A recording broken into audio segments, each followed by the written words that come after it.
श्रीमद्वाल्मीकि रामायण युद्धकांड अध्याय 3।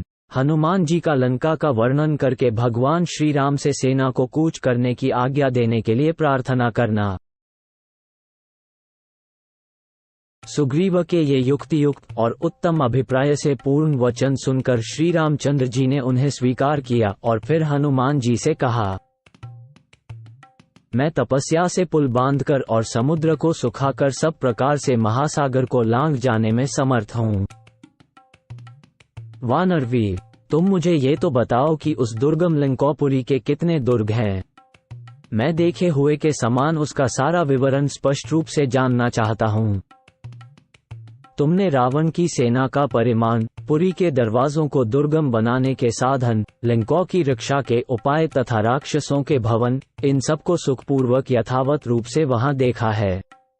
अतः इन सब का ठीक ठीक वर्णन करो, क्योंकि तुम सब प्रकार से कुशल हो।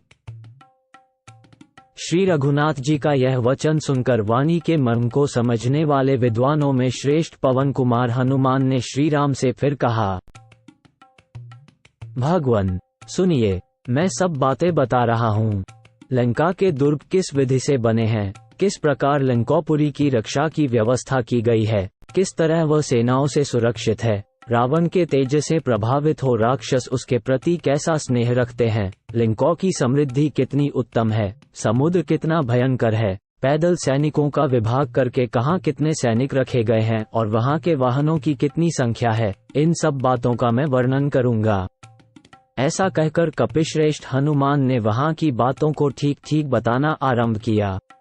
7-9 प्रभो, लंकापुरी हर्ष और आमोद प्रमोद से पूर्ण है। वो विशालपुरी मतवाले हाथियों से व्याप्त तथा असंख्य रथों से भरी हुई है। राक्षसों के समुदाय सदा उसमें निवास करते हैं। उस पुरी के 4 बड़े बड़े दरवाजे हैं, जो बहुत लंबे चौड़े हैं। उनमें बहुत मजबूत किवाड़ लगे हैं और मोटी मोटी अर्गलाएं हैं। उन दरवाजों पर बड़े विशाल और प्रबल यंत्र लगे हैं, जो तीर और पत्थरों के गोले बरसाते हैं। उनके द्वारा आक्रमण करने वाली शत्रु सेना को आगे बढ़ने से रोका जाता है। जिन्हें वीर राक्षसगणों ने बनाया है, जो काले लोहे की बनी हुई, भयंकर और तीखी हैं तथा जिनका अच्छी तरह संस्कार किया गया है, ऐसी सैकड़ों शतघ्नियां, लोहे के कांटों से भरी हुई 4 हाथ लंबी गदाएं उन दरवाजों पर सजाकर रखी गई हैं। उस पुरी के चारों ओर सोने का बना हुआ बहुत ऊंचा परकोटा है, जिसको तोड़ना बहुत ही कठिन है।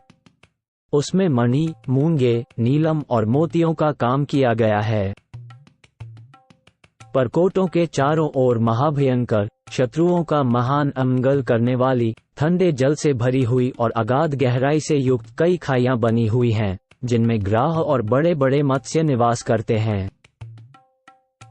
उक्त चारों दरवाजों के सामने उन खाइयों पर मचानों के रूप में 4 संक्रम लकड़ी के पुल हैं, जो बहुत ही विस्तृत हैं। उनमें बहुत से बड़े बड़े यंत्र लगे हुए हैं और उनके आसपास परकोटे पर बने हुए मकानों की पंक्तियां हैं। जब शत्रु की सेना आती है, तब यंत्रों के द्वारा उन संक्रमों की रक्षा की जाती है तथा उन यंत्रों के द्वारा ही उन्हें सब ओर खाइयों में गिरा दिया जाता है और वहां पहुंची हुई शत्रु सेनाओं को भी सब ओर फेंक दिया जाता है।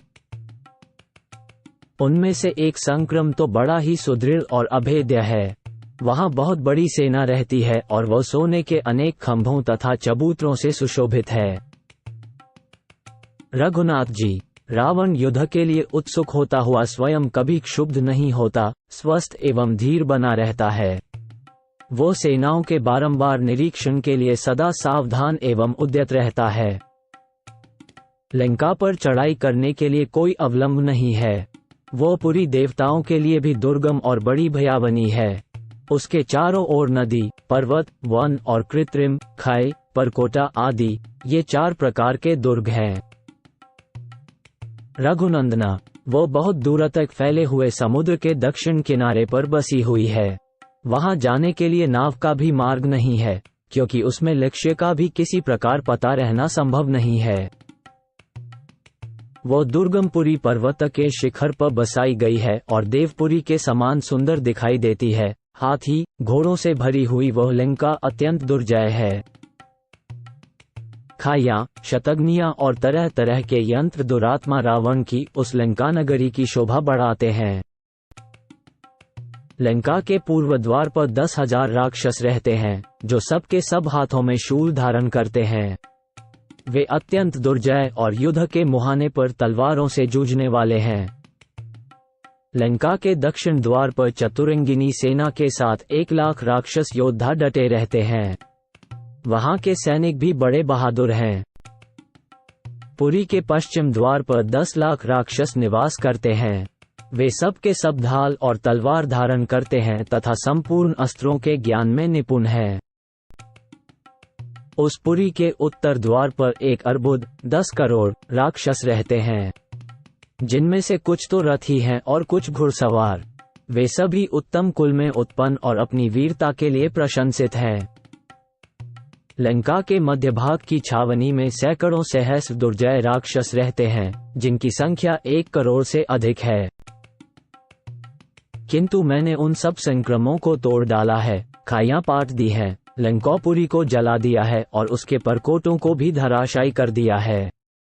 इतना ही नहीं, वहां के विशालकाय राक्षसों की सेना का 1/4 भाग नष्ट कर डाला है।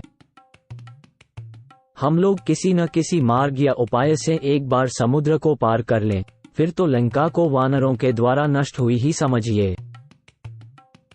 अंगद, द्विविद, मैन, जाम्बवान, पनस, नल और सेनापति नील, इतने ही वानर लंका विजय करने के लिए पर्याप्त हैं।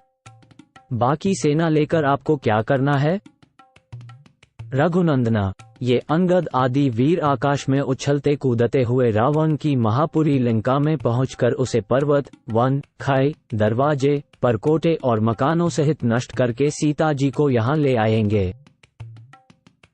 ऐसा समझकर आप शीघ्र ही समस्त सैनिकों को संपूर्ण आवश्यक वस्तुओं का संग्रह करके कूच करने की आज्ञा दीजिए और उचित मुहूर्त से प्रस्थान की इच्छा कीजिए।